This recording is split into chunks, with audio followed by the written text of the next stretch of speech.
할렐루야. 아멘. 하나님 말씀은 빌립보서 1장 27절에서 30절까지 말씀. 빌립보서 1장 27절에서 30절까지 말씀입니다.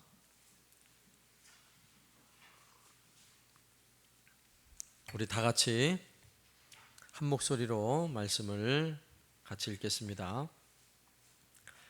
오직 너희는 그리스도의 복음에 합당하게 생활하라. 이는 내가 너희에게 가보나 떠나 있으나 너희가 한 마음으로 서서 한 뜻으로 복음의 신앙을 위하여 협력하는 것과 무슨 일에든지 대적하는 자를 때문에 두려워하지 아니하는 이 일을 듣고자 함이라. 이것이 그들에게는 멸망의 증거요 너희에게는 구원의 증거니 이는 하나님께로부터 난 것이라. 그리스도를 위하여 너희에게 은혜를 주신 것은 다만 그를 믿을 뿐 아니라 또한 그를 위하여 고난도 받게 하려 하심이라. 너희에게도 그와 같은 싸움이 있으니 너희가 내 안에서 본 바요 이제도 내 안에서 듣는 바니라. 아멘.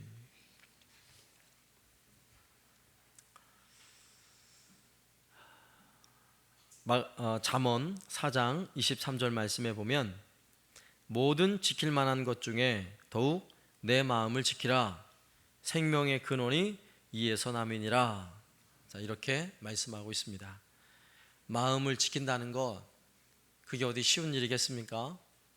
마음을 지킨 것 같은데 어느새 나도 모르는 사이에 내 마음이 다 무너져 있어요. 이것이 우리 현실이에요. 그런데 마음만 무너지나요? 우리가 입으로 내는 모든 말들은 어디에서 나오는 거예요? 마음에서 나오는 거예요. 내 마음에 담고 있는 것이 말로 나오게 돼 있어요.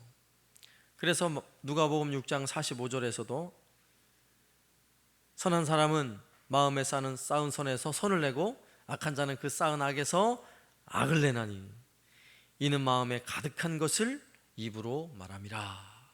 이렇게 말씀하고 있어요. 내 마음에 무엇이 담겨 있고 무엇이 쌓여져 있느냐에 따라서 말하는 게 달라진다고요. 내 안에 좋은 것을 담고 있으면 좋은 말이 나오는 것이고요, 내 안에 악한 것을 담고 있으면 악한 말이 나오는 거예요. 내 안에 온갖 불만과 시기와 분쟁의 마음을 가득 담고 있으면 말만 열었다 하면 시기와 분쟁이 나타나게 되는 거예요. 그러나 반대로 내 마음에 사랑의 마음을 가득 담고 있으면 입을 열었다 하면 사랑의 말들이 쏟아져 나오게 되는 것입니다. 우리 행동도 마찬가지예요. 우리 행동이 아무 생각 없이 행동하는 것이 아니라 마음에 담겨져 있는 것이 우리의 행동으로 나오게 되어 있는 것입니다. 그래서 앞선 잠언 4장 23절 말씀에서는 지킬 만한 것 중에 특히 뭘 지키라고요? 마음을 지키래요. 마음. 생명의 근원이 바로 마음에 있대요. 몸은 열심히 관리를 하다가 망가지면 잠시 쉬고 약을 먹고 하면 대부분 다 치료가 됩니다. 그런데 마음이 병들었다고 생각해 보세요. 마음이 무너졌다고 생각해 봐요. 이런 마음의 병은 쉽게 고쳐지지가 않아요. 육신의 질병은요, 때로는 막 죽을 병에 걸렸다가도 육신의 질병은 살아나는 경우가 있어요. 그런데 마음의 심각한 질병은요, 겉으로 보기에는 별것 아닌 것 같았는데, 예를 들면 나라의 대통령으로 나라를 다스리던 사람인데, 기업의 총수로서 경영을 잘하고 돈을 잘 벌던 그런 사람이었는데 마음이 다 무너져 있으니까 그냥 한 번에 훅 가는 거예요. 그죠? 마음이 무너져 있으니까 어찌할 수가 없는 것입니다. 그래서 우리 마음을 지켜야 돼요. 신앙에 있어서도 마찬가지예요. 신앙의 길을 가는 저와 여러분의 삶이 내가 어떻게 말하고 어떻게 행동하느냐 사실은 참 중요하지만 그보다 더 중요한 게 뭐라고요? 내 마음이 어떤 마음을 가지고 내가 행동하고 어떤 마음을 가지고 말하고 어떤 마음을 가지고 신앙생활하느냐, 사실 마음에 있는 그것이 우리의 신앙의 모습으로 표현되어지게 되어 있는 것입니다. 그래서 마음이 중요한 거예요. 오늘 예배하러 오는데도 마음이 얼마나 중요한지 여기 계신 분들은 그래 오늘 수요 기도회인데 오늘 교회 가가지고 은혜 받아야지 이 마음이 있으니까 여러분의 몸이 반응을 해서 이 자리까지 오게 된 거예요. 또 오늘 이 자리에 앉아서도 앉아있는데 마음으로 별로 은혜 받을 마음이 없으면 아무리 이 시간 수많은 사람들이 은혜를 받아도 나는 은혜 못 받는 거예요. 마음이 이렇게 중요한 거예요. 마음이.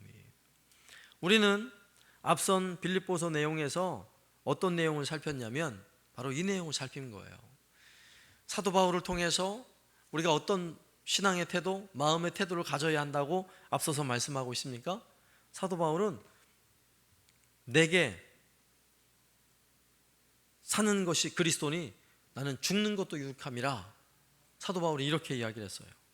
그러면서 사도 바울이 내게 죽는 것이 나에게 좋으나 나는 너희에게 유익한 길을 택한다. 그래서 지난 수요일에는 나에게 좋은 길 가지 말고 교회에 유익한 일을 택하여 그 길을 갑시다. 그 길을 갑시다. 우리가 이렇게 나누어 보았는데 이런 마음가짐이 중요한 거예요. 오직 나만을 위해서가 아니라 오직 나의 유익을 위해 내가 좋은 일을 위해 사는 것이 아니라 정말 교회에 유익이 되고 서로에게 유익이 되고 하나님께 영광이 되는 그 일을 위해서 내가 마음을 먹고 그렇게 살아가는 것은 신앙인에게 있어서 너무나 중요한 거예요. 그 신앙을 조금 더 좀 살벌한 이야기로 하면 내가 사나 죽으나 주를 위해 산다는 거예요. 사나 죽으나. 이런 마음가짐, 이런 마음 자세를 가지고 예배하러도 오는 것이고요. 그 마음을 가지고 전도도 하는 것이고요. 그 마음을 가지고 우리가 일평생 사는 거예요. 이 마음가짐이 중요한 것입니다.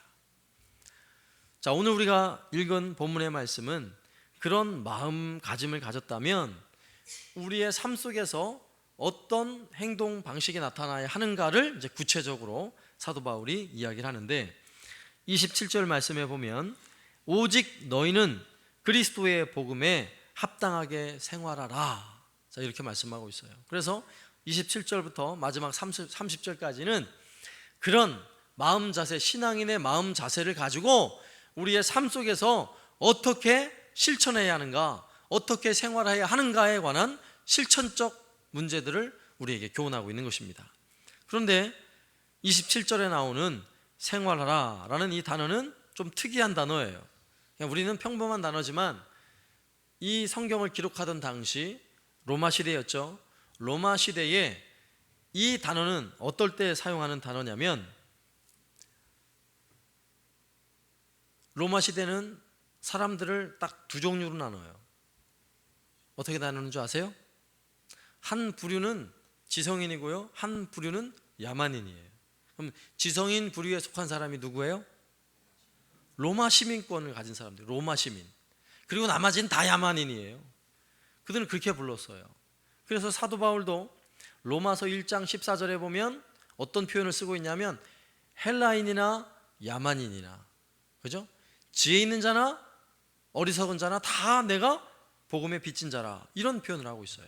그러니까 로마 시대에는요, 헬라인 아니면 전부 다 야만인이에요. 여기서 헬라인이라고 말할 때 헬라인은 지식계층 그리고 로마 시민권을 가진 사람들을 일컬어서 말하는 것입니다. 그런데 원래 이 빌립보서, 이 성경, 이 편지를 받아드는 이 빌립보에 사는 사람들, 빌립보 성에 사는 사람들은 어떤 사람들이라 그랬죠? 제가 빌립보서 처음 할 때 말씀을 드렸는데 뭐 한 달이 넘었으니까 다 까먹었겠죠? 그죠? 빌립보가 어떤 곳이냐면 처음에는 이런 야만인이 사는 곳이라 그랬어요. 야만인이. 그런데 로마가 점령을 했어요. 근데 로마가 점령했다고 전부 다 그 도시가 도시 사람들에게 시민권을 주는 게 아니라 이 빌립보 성은 아주 특별한 성이라 그랬어요. 로마의 퇴역 장군들이 대거 빌립보에 가서 이주해서 살면서 하나의 군사 도시로 발달하게 되고요. 그리고 성경에도 마게도냐에 있는 첫 성 이렇게 표현하죠. 마게도냐 지역에 있는 첫 번째 성, 이런 의미가 아니라 큰 성이라는 의미예요. 가장 큰 성이라는 의미예요. 자, 가장 큰 성 이 빌립보에는 로마 당국에서 아주 특별한 혜택을 주어서 빌립보에 사는 사람들에게, 그들은 처음엔 야만인이었지만 로마 시민권을 다 부여했습니다. 그래서 빌립보에 사는 사람들은 로마 시민이라는 굉장한 자부심을 가지고 로마의 법을 따르고 로마의 지성사회 문명이 가지는 엄청난 혜택을 누리며 사는 사람들이 빌립보 사람들이었다고요. 자, 그들을 향해서 늘 서로에게 평소 하던 말이 뭐냐면, 여기서 생활하라는 단어인데 우리가 로마 시민답게 살자 이런 거예요. 우리가 지성인답게 삽시다 이런 표현을 하고 있는 거예요. 그리고 오늘 27절 말씀에서 오직 너희는 그리스도의 복음에 합당하게 생활하라 라고 말할 때는 무엇을 염두하고 있는 거예요? 너희는 예수님을 믿는 복음을 가진 사람들이니까 복음을 가진 사람답게, 천국 시민답게 그렇게 살아라, 이렇게 사도 바울이 이야기를 하고 있는 거라고요. 이렇게 이야기할 때 그 당시 사람들은 로마 시민권을 가지고 산다는 것이 무엇을 의미하는지를 아주 너무나 잘 알기 때문에 그 의미가 그냥 가슴에 딱 와닿는 거예요. 우리는 이런 의미를 잘 이해를 못하지만, 그래서 로마 시민권을 가진 사람들은 여러 가지 신분적인 면에서나 부나 지식에 있어서나 문명이나 명예나 이런 엄청난 혜택을 누림과 동시에 로마 시민이 가지는 어떤 책임이 있는 거예요. 책임. 로마 시민으로서, 로마 시민권을 가진 사람으로서 내가 해야 될 책임, 군 어떤 복무를 감당한다든지, 로마 시민으로서 주로 이제 군인들이 많이 있었는데 군인의 신분을 가지고 어떻게 생활해야 되는지, 로마를 위해서, 내 나라를 위해서 어떻게 자기 의무를 다해야 하는지를 잘 아는 사람들이었다고요. 혜택만 누리는 사람들이 아니라 자기에게 주어진 책임과 의무를 충실히 감당하는 사람들, 그들이 바로 로마 시민권을 가진 사람들이었어요. 그러니까 이런 의미에서 복음을 가지고 복음을 가진 자답게 합당하게 살라라고 말할 때는요, 정말 예수님을 믿고 하나님의 자녀가 되었으므로 하나님의 자녀답게 천국 시민답게 우리가 살아야 하지 않겠느냐? 사도 바울은 이렇게 교훈하고 있는 것입니다. 오늘날에도 물론 우리는 모두가 다 천국 시민권을 가진 사람들이에요. 예수를 믿음으로 말미암아. 뿐만 아니라 교회에서 직분을 맡은 분들이 또 많이 계시잖아요. 교회에서 직분을 맡았다라고 말할 때는 장로의 직분이든 안수집사의 직분이든 권사의 직분이든 서리 집사의 직분이든 내게 직분이 주어졌다는 것은 굉장히 영광스러운 거예요. 로마 시민권을 가진 사람들이 굉장히 영광스럽게 생각했던 것처럼 우리는 그런 시민이 아니라 하나님 나라 시민권을 가지고, 더군다나 하나님 나라 시민권을 가진 사람에게 교회에서 이렇게 중요한 직분을 주었다, 정말 영광스럽고 복된 거예요. 그런데 내가 신분을 가진 것과 내가 신분을 가졌으므로 그 신분에 합당한 그런 삶을 사는 것과는 별개 문제예요. 예를 들자면 이런 거예요. 저는 목사라는 직분을 가지고 있어요. 그런데 목사라는 직분을 가진 것과 제가 정말 목사답게 목회를 하고 성도들을 돌아보느냐는 별개일 수 있단 말이에요. 장로라는 직분을 가졌는데 정말 장로답게 신앙생활 하고 있느냐? 이건 얼마든지 별개일 수 있다고요. 교회에서 권사라는 직분을 주었는데 직분은 이미 받았으니까 모두가 권사님으로 인정하고요, 권사님이라고 호칭을 불러주고 나도 권사라고 인정해요. 그러나 내가 권사답게 신앙생활을 하고 있느냐? 이거는 저로 다른 문제란 말이에요. 다른 문제.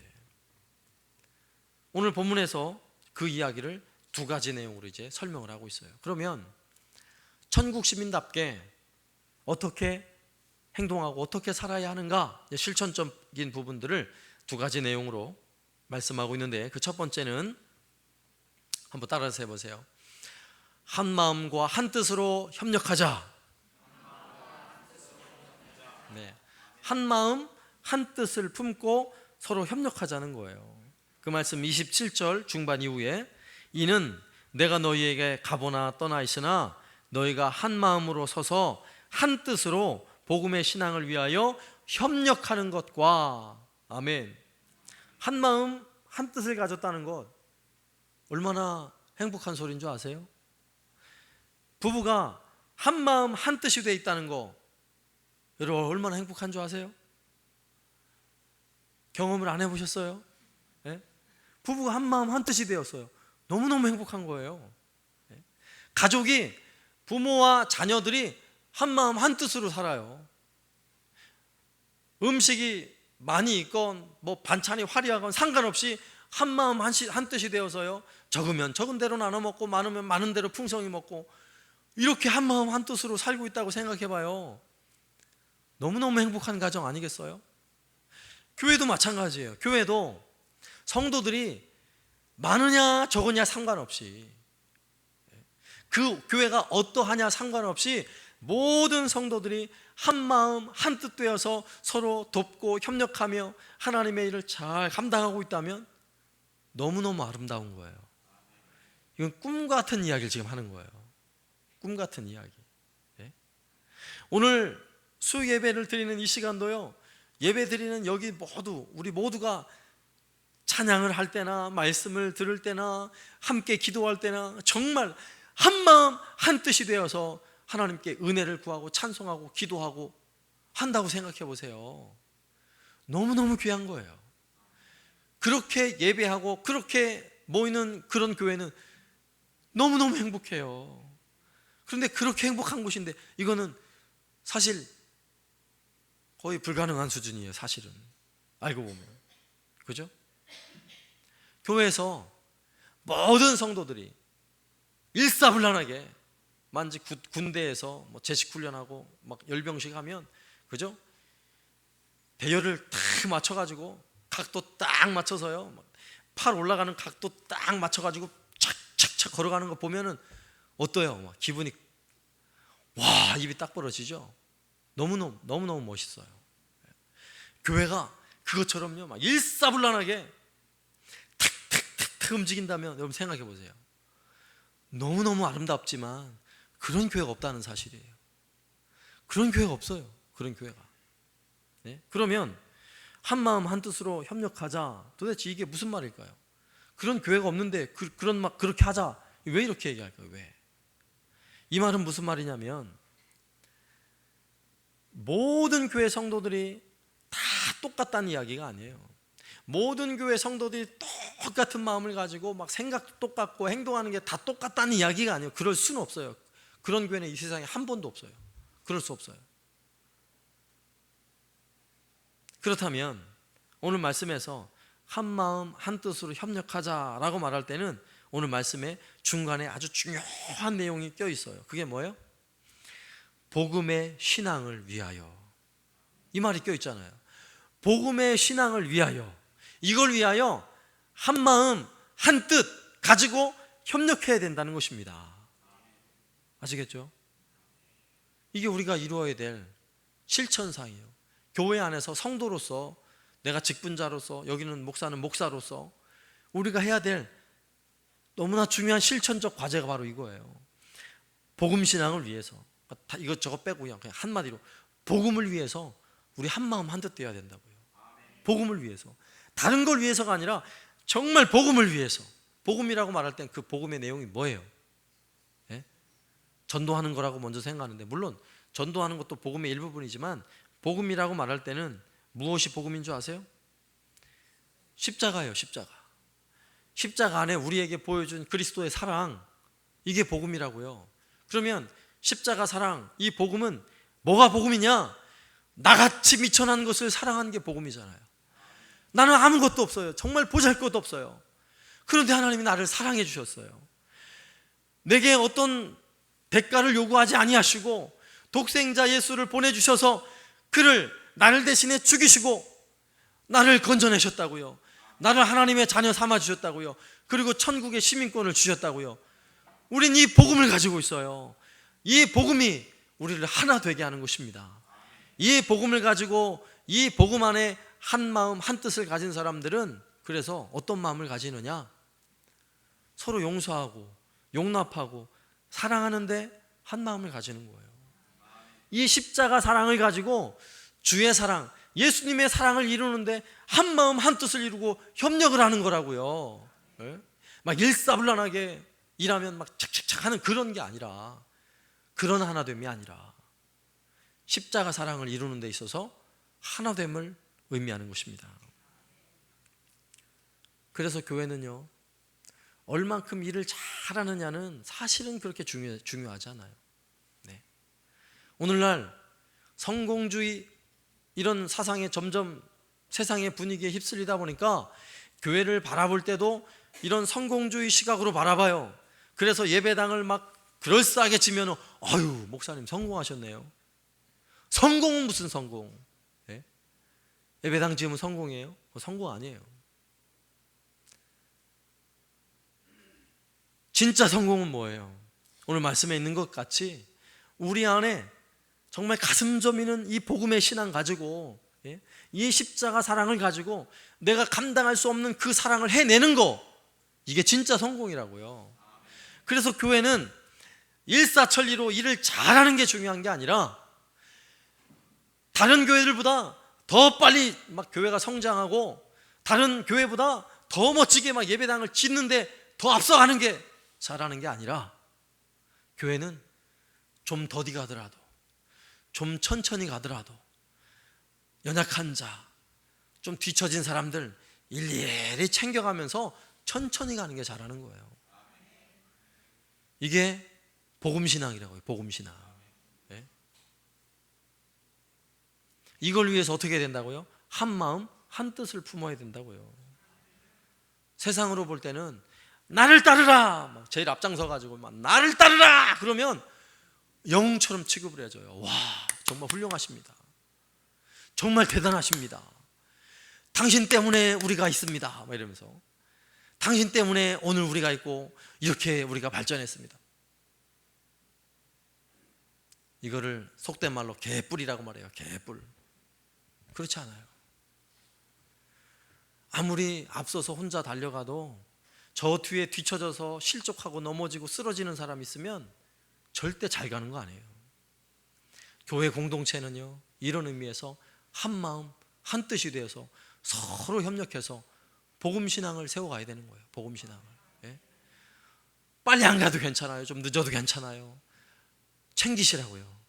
연약한 사람 챙기시고 쓰러져 넘어진 사람 자꾸 챙기시고, 같이 주저앉지는 마세요. 뭐 주저앉았다고 나도 팍 주저앉지, 그런 건 안 되지만 어쨌건 힘겹게 아장아장 걷고 기어가는 사람 있으면 같이 기는 한이 있더라도 그 보조를 맞춰서 같이 가는 거예요. 천천히 가도 괜찮아요. 굳이 빨리 안 가도 된다니까요. 그렇게 가면 그게 하나님 착하고 충성된 종아, 우리 하나님 말씀하시는 거예요. 예? 하나님이 나중에 우리 업적을 칭찬하실 때에 예배당 몇 개 졌어 이럴 것 같아요? 절대 그러지 않아요. 헌금 얼마 했어? 우리 하나님 그러실 것 같아요? 하나님 절대 그러지 않는다니까요. 대신 이렇게 하실 거예요. 이렇게는, 예? 너 천국에 갔는데 용서했어? 이런 말씀 하실 거란 말이에요. 너 교회에서 그 연약하고 참 아무도 돌보지 않는 그 사람 너 돌봤어? 이렇게 말씀하실 거란 말이에요. 마태복음 24장에 다 나오는 이야기예요. 제가 언제 그런 일 했습니까? 제가 언제 그런 일 했습니까? 네가 가난한 자, 소외된 자, 연약한 자 돌본 게 다 나를 위한 일이야. 이렇게 주님 말씀하시잖아요. 이게 바로 복음신앙을 위해서 한 마음 한 뜻을 품고 협력하는 것, 이것이 우리 실천적 첫 번째 과제인 것입니다. 두 번째, 따라서 하세요. 두려워하지 말자. 두 번째는 두려워하지 말자는 거예요. 우리가 천국 시민이라면 하나 되기 위해 힘쓰는 것과 함께 어떤 대적에 대해서도 두려워할 필요가 없다라고 사도 바울이 말씀하고 있는 것입니다. 지금 두 가지 얘기를 하고 있어요. 그런데 28절 말씀해 보니까 무슨 일이든지 대적하는 자들 때문에 두려워하지 아니하는 이 일을 듣고자 함이라. 이것이 그들에게는 멸망의 증거요 너희에게는 구원의 증거니 이는 하나님께로부터 난 것이라. 아멘. 여기서 말하는 대적자들, 과연 누굴까요? 두려움의 대상이 대적자들이라고 표현하고 있어요. 물론 오늘 본문에서 말하는 대적자들은 1차적으로 빌립보 교회의 대적자들이겠죠. 그는 정확히 누군지는 성경은 기록하지 않고 있어요. 그러나 전체적인 이 빌립보서의 내용을 살펴보면 주로 교회를 분쟁케 하는 사람들, 그죠? 막 분열을 일으키는 이런 사람들이 있었죠. 그리고 교회 안에서 순수한 그 복음을 전하는 일을 방해하는 율법주의자들이 있었어요. 할례를 강조하는 율법주의자들이 있었다고요. 그런 사람들이 일종의 대적자예요. 그리고 더 나아가서 예수 믿는 것 때문에 예수 믿는 사람들을 핍박하는 사람들, 또 엄청난 대적자죠. 오늘날과 같이 이렇게 평화의 시대에는 무엇이 대적자인 줄 아세요? 교회가 점점 세상하고 교회하고 구별이 안 가도록 물들어가는 것, 점점 교회가 세속화되는 것, 이게 다 대적이에요. 대적. 혹시 여러분이 지금 신앙생활 하는데 예배당 나오는 것조차도 나를 힘겹게 하는 그 어떤 일이 벌어지고 있다면 그게 다 대적이라고요. 그런데 오늘 성경에 말씀하기를 그런 대적자들로 인하여 두려워하지 말라는 거예요. 우리는 이렇게 쉽게 생각하는 경향이 있는데, 내가 예수님을 믿는 것 때문에 많은 것을 누리게 되고, 내가 예수님을 믿는 것 때문에 성공하게 되고, 예수님을 믿는 것 때문에 내가 부자가 되고, 내가 예수님 믿는 것 때문에 내가 다 병고침을 받고, 내가 예수님 믿는 것 때문에 다 잘 된다. 그럴 수도 있지만 그렇지 않을 수도 있다는 사실을 기억해야 돼요. 성경은 끊임없이 우리에게 무엇을 가르치는 줄 아세요? 고난을 가르쳐요. 고난을. 왜 고난을 가르칩니까? 오늘도 29절 말씀 보세요. 그리스도를 위하여 너희에게 은혜를 주신 것은 다만 그를 믿을 뿐 아니라 또한 그를 위하여 무엇도 받는다고요? 고난도 받는다고요. 고난도.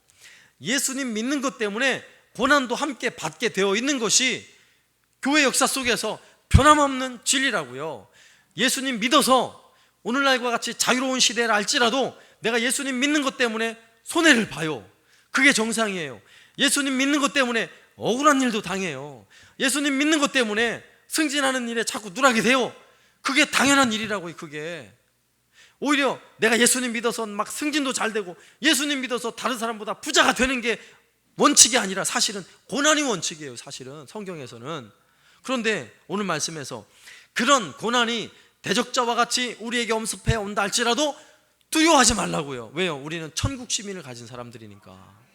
내가 그것을 두려워하지 않는 것으로 오늘 성경에서는 구원의 증거가 된다라고 말씀하고 있어요.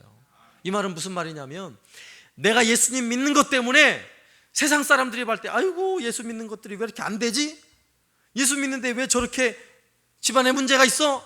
라는 소리를 내 귀로 들었다 할지라도 그래도 하나님은 내 하나님이십니다. 하나님, 그래도 저는 하나님 없이 못 살아요. 하나님 너무너무 감사해요. 제가 이 고난 속에 있다 할지라도 내가 하나님이 있으니까 지금 사는 거지, 제가 하나님 은혜 없인 제가 못 살아요. 이렇게 살고 있는 신앙인이라면 그게 구원의 증거라고요. 네? 그러나 반대로 그런 고난 속에서 오히려 절망하고 고난 속에서 고난받는 이들을 오히려 더 핍박하고 이런 사람들은 오늘 성경에 보니까 뭐라 그래요? 멸망의 증거래요. 멸망의 증거라고요. 사실이요, 핍박의 시대가 오면 신앙생활 잘하는 것처럼 보였던 사람들도 핍박의 시대가 오니까 어떻게 해요? 어떤 사람들은요 막 예수 안 믿는다 그러고 막 다 던져버리고 믿음을 팔아버리고 배신하잖아요. 그죠? 자칫 잘못하면 그것이 멸망의 증거가 될 수 있다니까요. 네? 우리가 정신을 차려야 되는 거예요. 오늘날 우리가 살아가는 이 시대에 예수님 믿는 것 때문에 내가 예수님 믿고 있지만 여러 가지 고난이 있습니까? 여러분 감사하세요. 내가 그 고난 가운데도 주님을 잃지 않고 있다는 사실, 내가 그 고난 중에 있다 할지라도 여전히 주님을 의지하고 있다는 사실은 구원의 증거예요. 네? 안 기쁘세요? 그래서 고난이 오히려 즐겁고 행복한 일이에요. 그래서 왜냐하면요, 고난이 없는 시대는 몰라요. 진짜 내가 구원받은 게 사실인지 고난이 없는 시대는 그 진짜 신앙을 가려내기가 어려워요. 그런데 이런 시기에 여러분 스스로에게 한번 질문해 보세요. 내가 어떤 어려움이 있어도, 오늘 말씀에서처럼 어떤 대적이 내 앞을 가로막는다 할지라도 나는 두려워하지 않아. 나는 이 믿음을 가지고 나는 끝까지 주님을 섬기는 거야. 이렇게 주께 은혜를 구하고 나가고 있는 사람은요, 이미 구원의 증거를 가진 사람이에요. 이 구원의 증거가 뭐예요? 바로 천국 시민권을 가진 사람이라고요. 그러니까 이게 얼마나 복되냐고요. 오늘 말씀에서 그것을 우리에게 교훈하고 가르치고 있는 것입니다. 사도 바울은요, 이 편지를 쓸 때 이미 감옥에 갇혀 있는 사람이에요. 그리고 앞서서 그가 고백하기를 나는 차라리 죽는 게 유익한 사람이다. 그죠? 사도 바울은 당장 죽어버리면 이 땅의 수고 다 끝내고 천국 가잖아요. 하나님 곁으로 가는 거예요. 그리고 그곳에서 영원한 쉼과 안식을 누리고 그곳에서 상을 받는 거예요. 사도 바울은 그게 좋은 사람이에요. 그죠? 그 정도로 인생이 고달픈 삶은 사도 바울이 살았지만 사도 바울은 그 고난 속에서 주님을 배반하던가요? 사도 바울이 당하는 그 고난이 복음을 전하고 한 영혼 구원하는 일에 오히려 방해거리가 됐습니까? 사도 바울은 그렇게 얘기하지 않았어요. 앞서서 얘기했잖아요. 오히려 나의 메인 것이 복음을 증거하는 일에 오히려 도움이 됐다라고 이야기를 해요. 예?